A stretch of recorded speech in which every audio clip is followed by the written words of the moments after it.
और तिरुपति प्रसाद मामले में इस वक्त बड़ी खबर आ रही है, जहां इस्तेमाल होने वाले घी में मिलावट का मामला जो सुप्रीम कोर्ट पहुंचा था, वहां सुप्रीम कोर्ट ने स्वतंत्र एसआईटी के गठन का आदेश दिया। इस वक्त की बड़ी खबर, एसआईटी में सीबीआई के 2 अधिकारी, राज्य पुलिस के 2 अधिकारी होंगे और एफएसएसएआई का एक सदस्य भी शामिल होगा। वहीं कोर्ट ने केंद्र की मांग को भी खारिज किया है। केंद्र ने कहा कि एसआईटी की निगरानी के लिए केंद्रीय अधिकारी नियुक्त होना चाहिए। तो तिरुपति प्रसाद मामले में आज सुप्रीम कोर्ट ने बड़ा फैसला सुनाते हुए इस मामले की जांच स्वतंत्र एसआईटी को सौंपी है। और ये जो पूरा मामला है वो तिरुपति प्रसाद में इस्तेमाल होने वाला जो घी का मिलावट से जुड़ा हुआ मामला था। सुप्रीम कोर्ट ने स्वतंत्र एसआईटी के गठन का आदेश दिया है। साथ ही सीबीआई के 2 अधिकारी, राज्य पुलिस के 2 अधिकारी के साथ साथ एफएसएसएआई का भी एक अधिकारी इस पूरे एसआईटी का जो गठन किया जाएगा उसमें शामिल होगा और फिर उस पर रिपोर्ट बनेगी। यानी साफ तौर पर स्वतंत्र एसआईटी की जब बात हुई उसमें 2 सीबीआई के अधिकारी शामिल होंगे, 2 राज्य सरकार के अधिकारी और एक फूड डिपार्टमेंट से जुड़ा हुआ अधिकारी जो इस पूरे मामले पर विस्तृत तौर पर रिपोर्ट तैयार करेगा। सीधे चलते हैं विकास सारथी के पास। विकास, अगर आप हमारे साथ जुड़ गए हैं तो एक बड़ा फैसला सुप्रीम कोर्ट द्वारा कि एसआईटी का गठन जब किया जाएगा तो उसमें आपके पास 2 सीबीआई के अधिकारी, 2 राज्य सरकार के अधिकारी और एक अधिकारी एफएसएसएआई से जुड़ा हुआ होगा। बिल्कुल आंचल, इसमें सुप्रीम कोर्ट में जो सुनवाई चल रही है, आप याद करें कि इसमें कई याचिकाएं सुप्रीम कोर्ट में आई थी और ये दावा किया गया था कि ये पूरी जो बात कही जा रही है मिलावट वाली, इसको लेकर के इसको एक राजनीतिक मुद्दा बनाया गया है।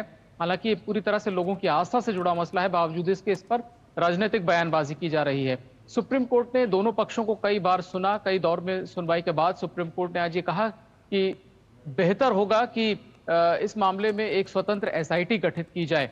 हालांकि आप याद करें कि इसमें स्टेट ने पहले एक एसआईटी का गठन किया हुआ था। बावजूद इसके यहाँ पर आरोप प्रत्यारोप का दौर जारी था। अभी जो सरकार है उसमें और इससे पहले जो पूर्व सरकार थी उसके नेताओं के बीच ये दावे किए जा रहे थे, दोनों एक दूसरे को झूठा बता रहे थे। कोर्ट ने कहा कि ये करोड़ों लोगों की आस्था से जुड़ा मामला है और बेहतर ये होगा कि ये जो एसआईटी है वो और एक फूड सेफ्टी अथॉरिटी से 5 लोगों की 5 मेंबर्स की एक बॉडी बनाई है। जो इसके बनाने के साथ साथ उन्होंने बोला अगर किसी भी तरीके की कोई इसमें आता है तो आप वापस इसमें एप्लीकेशन लगा सकते हैं और ये कहते हुए सुप्रीम कोर्ट ने पिटीशन को डिस्पोज ऑफ कर दिया। Okay sir.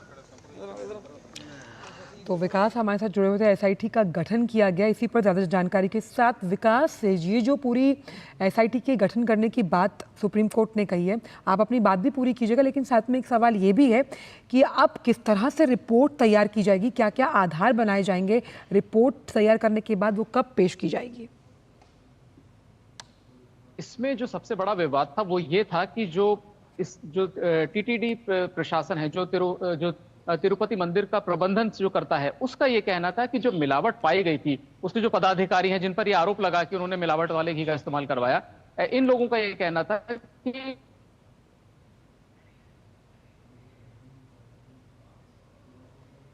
सैंपल के एक फीचर है और उसमें जब ये टेस्ट फेल हुआ तो उन टैंकर्स को प्रसाद के लिए उसका घी इस्तेमाल नहीं किया गया। इसलिए ये आरोप जो लगाए जा रहे हैं ये बेबुनियाद हैं।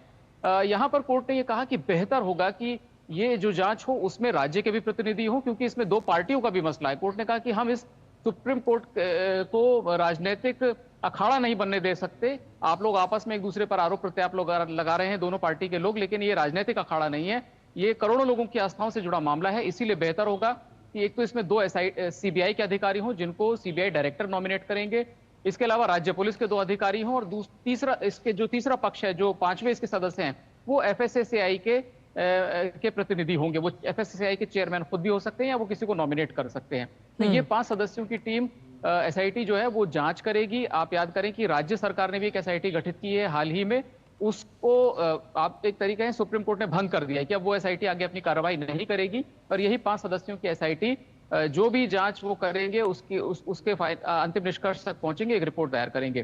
तो यहाँ पर इन याचिकाओं का सुप्रीम कोर्ट ने निस्तारण कर दिया है। जो पूरा विवाद है आंचल, अगर छोटे से बात में समझना चाहें, जो टीटीडी के अधिकारी हैं, पूर्व जो अधिकारी हैं, उनका भी ये कहना है कि मिलावट थी, लेकिन वो 2 बातों को खारिज कर रहे हैं। पहला कि उसमें कोई पशु की चर्बी पाई गई, और दूसरा जब वो सैंपल फेल हो गए थे तो उनका इस्तेमाल प्रसाद जी। के लिए नहीं किया गया। लेकिन अभी जो सरकार है, चीफ मिनिस्टर ये कह रहे हैं कि इसी सप्लायर ने, इसी कॉन्ट्रैक्टर ने पहले भी मंदिर को घी सप्लाई किया था, और लगातार जो डिवोटीज हैं, भक्त हैं, उनकी शिकायत आ रही थी कि लड्डू के स्वाद में एक बदलाव है, कुछ खराबी आ रही है। इसी के चलते जो मौजूदा सरकार है उसका दावा है कि पहले भी ये घी इस्तेमाल किया गया। हालांकि जो पुराने प्रशासन से जुड़े लोग हैं वो इसको खारिज कर रहे हैं। यहीं पर दोनों पक्ष एक दूसरे पर आरोप प्रत्यारोप लगा रहे हैं। दूसरी बात कोर्ट ने ये कही कि सीएम को तुरंत इस तरह की बयानबाजी नहीं करनी चाहिए थी। से एक गलत छवि गई है, लोगों की भावनाएं आहत हुई हैं। बेहतर होता कि वो जांच के निष्कर्ष को आने देते, एसआईटी के जांच के गठन के बाद उनको रुकना चाहिए था, लेकिन उन्होंने बयान पहले दे दिया और उसके 9 दिन बाद लगभग एफआईआर दर्ज की गई और एसआईटी गठित की गई। इसीलिए जो बेहतर तरीका है वो ये है कि सुप्रीम कोर्ट के डायरेक्शन पर एक इंडिपेंडेंट एसआईटी इसमें बन जाए। विकास, लेकिन यहाँ पर केंद्र ने जिस तरह से